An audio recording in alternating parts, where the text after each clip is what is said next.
Salatu wassalamu ala asyrafil anbiya'i wal mursalin Sayyidina Muhammadin wa ala alihi wa sahbihi ajma'in. Alhamdulillah, para jemaah dirahmati Allah Subhanahu wa taala. Pertama dan utama sekali kita memanjatkan kesyukuran kepada Allah dapat kita menyambung pengajian di dalam kitab Fathul Qarib, dan kita berdoa mudah-mudahan Allah menjadikan pengajian ini sebab pengampunan bagi segala dosa dan Allah mengabulkan segala hajat. Amin ya rabbal alamin. Kita masih berada dalam bab yang sama, iaitu pada minggu yang lepas kita sedang membicarakan tentang hukum ahkam yang bersangkut paut dengan perlumbaan dan pemanahan. Ini adalah seperti mana saya mengatakan minggu lepas, perlumbaan-perlumbaan yang bersangkut paut dengan jihad fi sabilillah. Jadi seperti menunggang kuda, seperti yang memanah dan sebagainya. Dan kita telah membicarakan beberapa syarat berkenaan dengan mengadakan perlumbaan seperti mana yang dimaksudkan. Dan hari ini insya-Allah kita telah sampai kepada bahagian yang mana penulis beliau ini mengatakan, wa'lam anna 'iwad al-musabaqati huwa al-mal alladhi yukhraju fiha wa qad yukhrijuhu ahadul mutasabiqain wa qad yukhrijanihi ma'an. Maka di sini penulis ini mengatakan, ketahuilah bahawasanya awad al-musabaqah ini seperti satu kita mengadakan perlumbaan, selepas itu kita adakan hadiah.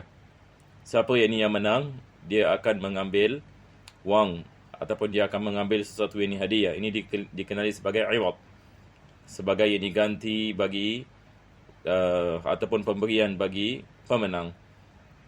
Jadi sekarang ini penulis akan membicarakan tentang hukum ahkam yang bersangkut paut dengan pemberian bagi pemenang bagi perlumbaan ini. Minggu lepas kita membicarakan tentang syarat-syarat sahnya perlumbaan.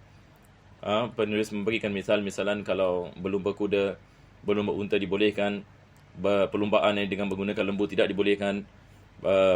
Begitu juga perkara-perkara yang bersangkut paut dengan menzalimi binatang tidak dibolehkan, seperti mengadakan perlumbaan kambing yang menanduk satu dengan yang lain, ataupun ayam yang menekam satu dengan yang lain. Ini semua adalah perbuatan yang tidak dibolehkan. Jadi selepas itu beliau membicarakan tentang memanah, yakni apakah jenis memanah yang dibolehkan, apakah yang tidak dibolehkan. Jadi kalau kita mengadakan perlumbaan ataupun perlawanan memanah, tempat itu mesti dihadkan, di mana pemanah berdiri mesti sama. Dan begitu juga berkenaan dengan apa syarat bagi memenang memanah itu. Yakni sama ada kita mengatakan dia punya anak panah itu tembus dia punya target ke tidak tembus, sama ada dia mesti cacak ataupun tidak cacak dan sebagainya. Maka syarat-syaratnya harus diketahui. Ini adalah daripada syarat sahnya kita mengatakan musabaqah ataupun perlawanan dalam memanah dan sebagainya. Baik, jadi kita mesti mengetahui supaya kita dapat menentukan siapa pemenangnya dengan betul. Sekarang penulis ini membicarakan tentang apakah hukum mengambil wang hasil daripada perlumbaan. Maka ini yang beliau membicarakan, beliau menamakan wang ini ataupun hadiah yang diberikan sebagai awad. Yang sekarang misalan, saya memberikan misal yang mudah. Seperti mana misal yang penulis yang membicarakan sebelum ini berkenaan dengan perlumbaan kuda. Berkenaan dengan perlumbaan kuda. Sekarang misalnya ada dua orang. Ada dua orang. Maka satu nama Zaid, satu nama Hasan. Jadi Zaid mengatakan kepada Hasan, kalau sekiranya engkau boleh menang aku dalam perlumbaan kuda ini, engkau akan dapat $100. Engkau akan dapat $100. Tapi kalau sekiranya aku menang, maka engkau yang memberikan $100. Jadi apabila mereka melakukan perlumbaan ini, Zaid menang, maka Zaid mendapatnya $100. Maka kalau sekiranya Hasan menang, maka Hasan mendapat $100. Ini adalah misal perlumbaan yang dilakukan dan wang yang dikeluarkan adalah daripada salah satu ahadun mutasabiqain. Ini yang penulis mengatakan. Ini dibolehkan. Ini dibolehkan. Sama juga dengan memanah. Sebarang siapa yang memanah dengan lebih baik, kena kepada target yang lebih dekat, maka akan menang wang, sejumlah wang. Kalau sekiranya salah satu daripada mereka mengeluarkannya, yang kalah mengeluarkannya, maka tidak ada masalah. Dibolehkan. Taib. Ini yang beliau mengatakan di sini. Jadi kita lihat ini ibarat ni. Dia mengatakan wa'lam anna iwad al-musabaqati huwa al-mal alladhi yukhraju fiha. Jadi iwad ini di musabaqah di sini dia adalah harta yang dikeluarkan baginya. Dikeluarkan yang dibagi musabaqah, bagi perlawanan. Jadi ada beberapa keadaan. Pertama sekali beliau mengatakan waqad yukhrijuhu ahadul mutasabiqain. Kadang-kala salah seorang daripada orang yang melaksanakan perlombaan ini dia mengeluarkan wang tersebut. Ini adalah situasi yang pertama. Seperti mana tadi misal tadi saya memberikan Zaid ini dengan Hasan. Zaid mengatakan kepada Hasan, "Ya Hasan, kalau engkau dapat menang aku ini perlombaan kuda, aku berikan kau $100." Tidak ada masalah. Hasan menang, Zaid berikan. Kalau Hasan tidak menang, maka dia tidak dapat apa-apa. Dia tidak dapat apa-apa. Jadi ini adalah misal bagi situasi yang pertama. Situasi yang kedua, waqad yukhrijanihi ma'an. Sekarang Zaid mengeluarkan $100, Hasan mengeluarkan $100. Jadi mereka campurkan duit ini, $200. Jadi Hasan mengatakan kepada Zaid, siapa yang menang perlombaan ini, dia akan mendapat $100. Ini tidak dibolehkan. Ini tidak dibolehkan. Ini diharamkan. Jadi sekali lagi, Hasan ini mengeluarkan $100. Zaid mengeluarkan $100. Jadi ada berapa? Ada $200. Maka mereka mengatakan barang siapa yang menang perlombaan dapat $200 ini. Ini tidak dibolehkan. Taib, nanti penulis akan membicarakan. Ini saya hanya memberikan pendahuluan dahulu. Wa dzakara al-musanniful awwal fi qawlihi.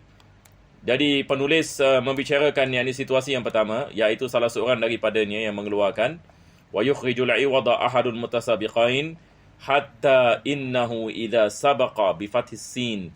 Sabaqa yakni di sini maksudnya dia menang perlombaan. Ghairahu, dia menang yang lain, maka istaraddahu ay al-'iwad alladhi akhrajahu. Jadi kalau sekiranya orang yang mengeluarkan wang ini, kalau sekiranya dia menang, maka duit itu dia dapat balik. Tamam? Duit itu dia dapat balik. Tapi kalau dia kalah, dia memberikan. Ini yang dimaksudkan di sini. Jadi beliau mengatakan kalau sekiranya dia menang yang lain, istaraddahu, yakni dia dapat duit itu kembali. Al-'iwad allazi akhrajahu.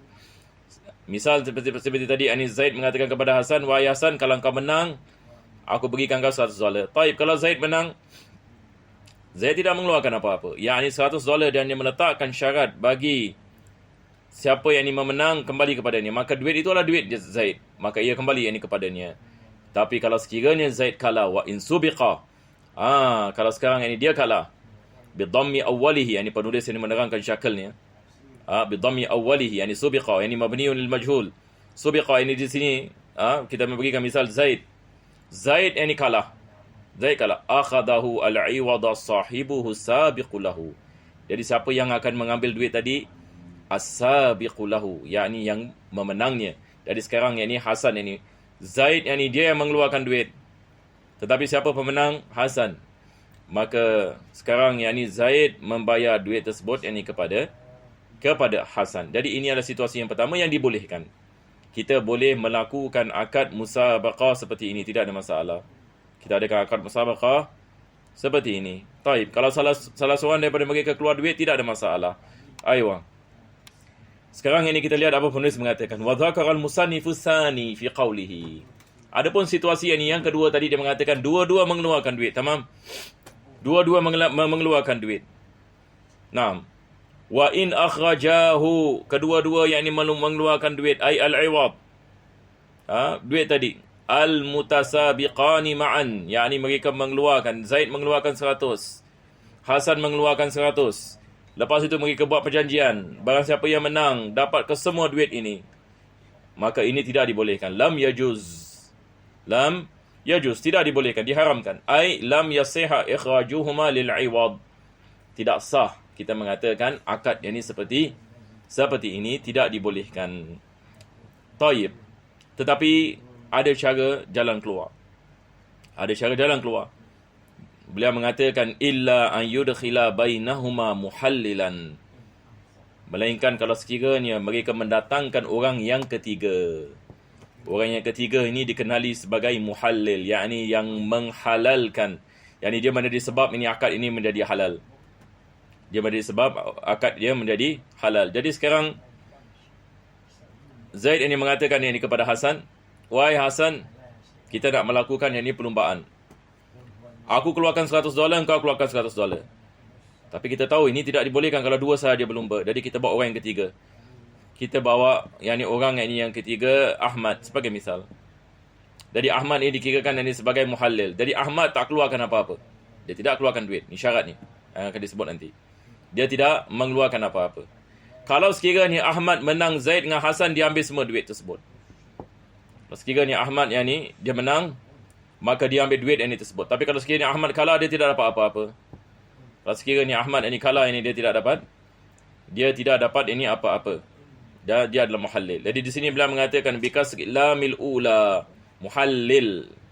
Jadi lam yang pertama kasrah, muhallil, bukan muhallil yang menghalalkan. Wa fi ba'd nusakh illa an yadkhula bainahuma muhallil.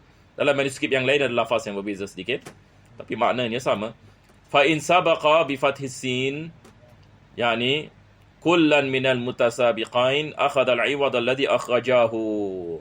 Jadi kalau muhallil ini orang yang ketiga ini menang, dia akan mengambil duit yang dikeluarkan oleh orang yang pertama dengan orang yang kedua. Sebagai misal tadi saya mengatakan, kita bawa orang yang ketiga namanya Ahmad.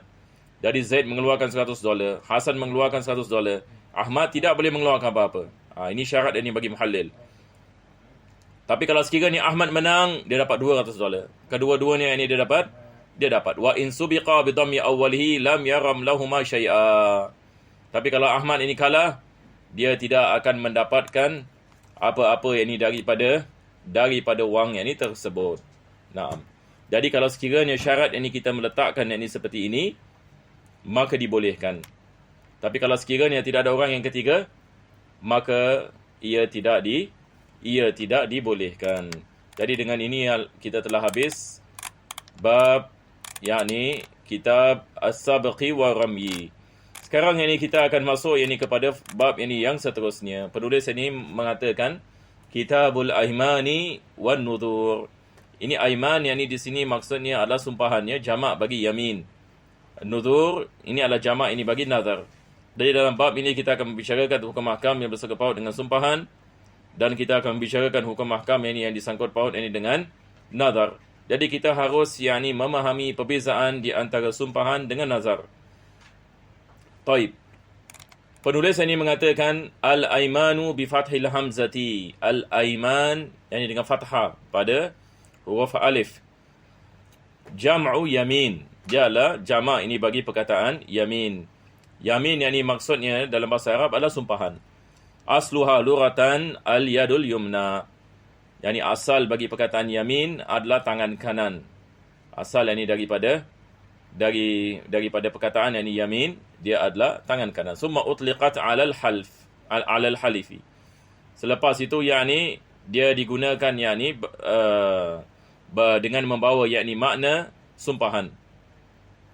Wa syar'an tahqiqu ma yahtamilul mukhalafah au ta'kiduhu bi dhikri ismillahi ta'ala au sifatin min sifati dhatihi. Dalam segi syarak beliau mengatakan dia adalah melaksanakan sesuatu yang bercanggah dengan apa yang disebutkan, ataupun melakukan tekanan bagi sesuatu dengan sumpahan. Sebab kadang-kadang seseorang itu dia melakukan sumpahan bagi tidak melakukan sesuatu, sebagai misal ataupun dia melakukan sumpahan bagi melakukan sesuatu. Taib. Ataupun dia melakukan sumpahan untuk menekan bagi sesuatu. Jadi di sini penulis ini mengatakan tahqiqu ma yahtamilu mukhalafa au ta'kiduhu, sama ada dengan meninggalkan sesuatu ataupun menekankan pelaksanaan sesuatu, bi dzikri ismillahi ta'ala, dengan menyebut nama Allah. Sumpahan mesti dengan nama Allah. Kalau dengan selain daripada nama Allah, ini tidak dikira sebagai sumpahan dan tidak dibolehkan. Kita tidak boleh-bolehkan sumpah dengan selain nama Allah Subhanahu wa taala.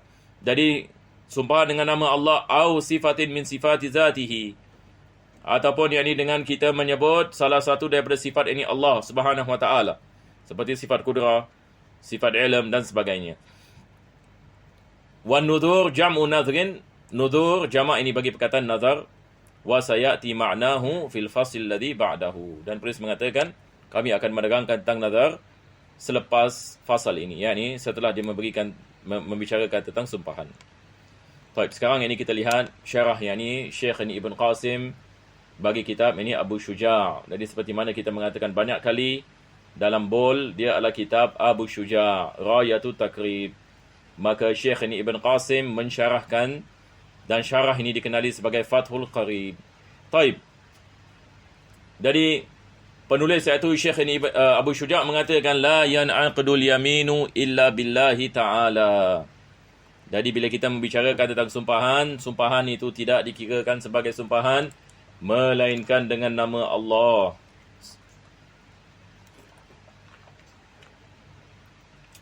Syekh Ibn Qasim ini mensyarahkan mengatakan ai bizatihi, yakni bersumpah yang ini dengan zat yang ini Allah Subhanahu wa taala. Seperti apa? Satu orang mengatakan wallahi. Kita kalau dalam bahasa Melayu kita mengatakan demi Allah, inilah sumpahan. Jadi bila kita melafazkan benda-benda seperti ini harus kita berjaga-jaga, sebab bila kita melafazkan sumpahan dengan nama Allah, ada hukum ahkam yang bersangkut paut ini dengannya, sebab kita nak kena mempelajari bab ini. Satu orang mengatakan wallahi, kalau dalam bahasa Arab wallahi, tallahi, ini semua adalah huruful qasam. Kita ada wallahi, kita ada tallahi, kita ada billahi. Ini semua membawa makna al-qasam. Au bismin min asma'ihil mukhtassati bihi allati la tusta'malu fi ghairihi. Ataupun yakni kita membawa yakni nama-nama Allah ataupun sifat daripada sifatnya. Seperti khaliqil khalq, ini yang khusus bagi Allah. Penulis mengatakan tidak digunakan lafaz ini kepada selain Allah yang menciptakan ciptaan. Khaliqil khalq, satu orang yang ini dia bersumpah, dia mengatakan wa khaliqil khalq, yakni demi pencipta bagi segala ciptaan. Ini hanya bagi Allah, maka ini sah kita mengatakan sebagai sumpahan. Au sifatin min sifati dhatihil qa'imati bihi. Jadi sama ada kita mengatakan wallahi ataupun kita mengatakan warrazzaqi, ini adalah daripada asmaul husna, warrahmani, warrahimi, ataupun yang ini kita menggunakan sifat daripada sifat zatihil qa'ima bihi, seperti sifat ma'ani, seperti wa ilmihi wa qudratihi, ka ilmihi wa qudratihi, yang ini bersumpah dengan ilmu Allah yang qadim, bersumpah dengan kudrat Allah Subhanahu wa taala yang qadim, sebab ini khusus bagi Allah. Wadabitul halifi kullu mukallafin mukhtarin natiqin qasidin lil yamin. Jadi sama ada seseorang itu sumpah dengan nama Allah ataupun dengan sifat ini Allah Subhanahu wa taala, ataupun yakni dengan sesuatu yang menyifatkan perkara yang khusus ini bagi Allah, ka khaliqil khalq, seperti mana penulis ini mengatakan, maka ini dikirakan yakni sebagai sumpahan yakni yang sah. Taib, satu orang kalau melakukan ini sumpahan, maka dia nak kena lihat kepada keadaan ini. Kalau dia ini bersumpah untuk tidak melakukan sesuatu, selepas itu dia melakukan, maka dia kena bayar kafarah. Ataupun yang ini dia bersumpah yang dia akan melakukan sesuatu tapi dia tidak melakukan, maka diwajibkan dia membayar kafarah. Ini yang penulis akan membicarakan. Selepas itu beliau membicarakan tentang orang yang melakukan sumpahan. Orang yang melakukan sumpahan, yakni apakah syarat-syarat bagi sahnya sumpahan, yang mana kita mengatakan ini sumpahan ini yang sah. Syarat orang yang melakukan sumpahan, dia mesti mukallaf. Mukallaf, yakni kalau budak kecil yakni yang belum baligh melakukan sumpahan ini tidak ambil iktibar. Orang gila melakukan sumpahan tidak ambil iktibar, sebab dia bukan mukallaf. Jadi syaratnya adalah dia mesti yakni mukallaf mukhtar, dia bukan dipaksa, yakni dia ada pilihan. Natiqin, yakni dia melafazkan yakni bukan dalam hati. Satu orang yang dalam hati mengatakan demi Allah aku akan melakukan ini dan itu, dan ini tak kira. Nah, dia mesti natiqin qasidin lil yamin. Dia punya niatnya adalah sebagai yakni sumpahan, sebab kadang-kala ada orang yakni misalan dia tidak niat yakni sumpahan tetapi yakni terlepas. Dia mengatakan wallahi begini, wallahi begini. Kita lihat ini orang Arab misalan, mereka suka menggunakan perkataan wallahi, wallahi, wallahi, apa saja. Yang ni hatta mereka dalam urusan yang ni, harian yang ni mereka menggunakan wallahi. Yang ini adalah perkara yang ni yang tidak digalakkan, tetapi ia sudah menjadi sesuatu yang ni yang banyak yang ni berlaku. Jadi kalau sekiranya dia niat, bila dia melafazkan wallahi sebagai misal, sebagai ini sumpahan, maka dalam keadaan seperti ini, maka hukum mahkam yang ini sumpahan yang ini dikenakan yang ini ke atas, dikenakan ke atasnya. Jadi insya-Allah yang ini kita berhenti yang ini di sini disebabkan yang ini masa. InsyaAllah pada minggu yang akan datang kita akan meneruskan daripada sini ini insya-Allah taala. Alhamdulillahirabbil alamin. Allahumma shalli wa sallim ala sayyidina Muhammad wa ala ali sayyidina Muhammad. Rabbana atina fid dunya hasanah wa fil akhirati hasanah wa qina adzabannar. Sallallahu ala sayyidina Muhammadin wa ala alihi washabihi wasallam. Alhamdulillahirabbil alamin.